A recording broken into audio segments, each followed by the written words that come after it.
Well, with Halloween right around the corner, now's a good time to come up with some fun pranks to scare your friends and family or people you might know.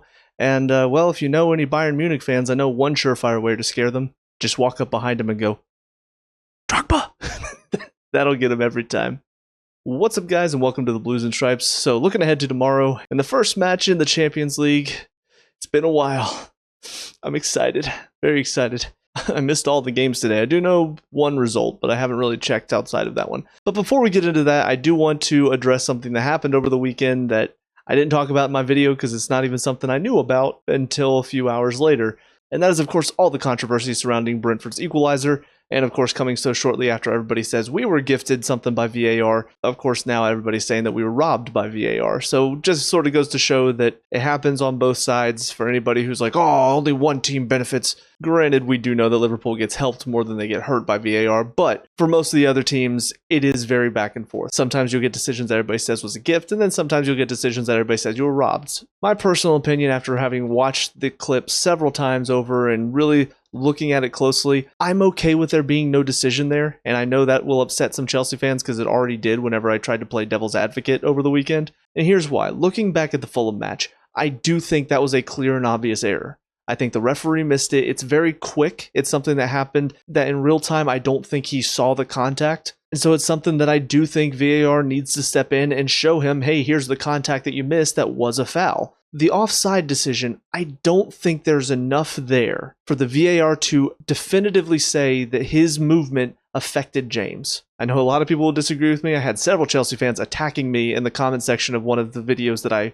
responded saying that I didn't think it was enough, because God forbid I have a different opinion than anyone else, right? But I did watch it several times, and especially when you watch it live, it really doesn't look like James was affected by Ouattara at all. He does make an attacking motion, and I will say, because some people misunderstand that rule, the attacking motion has to affect a defender. That's why that one decision when we played Tottenham last season, I can't remember who it was. I want to say it was Son, goes and runs after the ball, but then stops just short.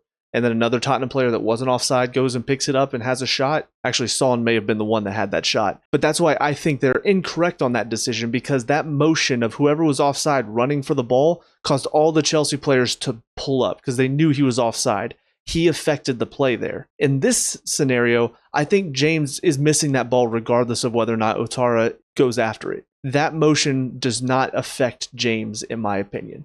And that's where it's very 50-50. But because it's very 50-50, because you can argue both sides, and some people are saying, oh, it's 100% very clear and obvious error. If it was clear and obvious, I feel like more Chelsea fans would have said something right away. I didn't see any videos about it until several hours later, after people had a chance to really look through it with a fine-tooth comb. So if it wasn't obvious enough for every Chelsea fan, or even the players or the coaching staff, because they're watching too. So if it was clear and obvious, we would have seen a bunch of people really upset right away. But the fact of the matter is, only probably a couple people noticed it. It wasn't something that was picked up on until much, much later. So in this scenario, in my personal opinion, that shows this was not a clear and obvious error. It's something that can be debated. It's something that's much more controversial than the Fulham one. Personally, I'm much more disappointed in the defending, regardless of whether it was offside or not. Garnacho not picking up his man, that's something that needs to be rectified quickly because, as I said in my review, this is what I was worried about when we picked him up. But getting past that, we get to the Bayern game tomorrow, and it's going to be a tough one. I know Bayern are not the same powerful force that they have been in the past. They're still really good. They've got a lot of really good players.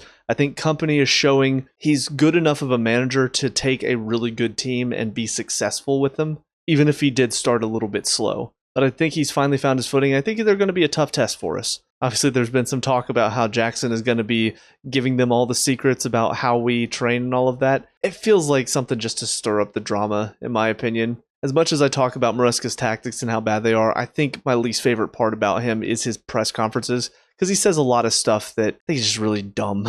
But looking at what we're going to bring to the match, I think this is the type of game that does tend to suit us whenever a team's going to step out, going to give us a lot of space to get in behind. We have the pace to, we have the energy to, and I think we have the passers in defense that can get a good ball over the top and find somebody on the end of a run. So very similar to how the PSG match was. I think a lot of people are probably going to be favoring Bayern here, but I think that sort of suits us because it allows us to play how we want to play. Now, granted, if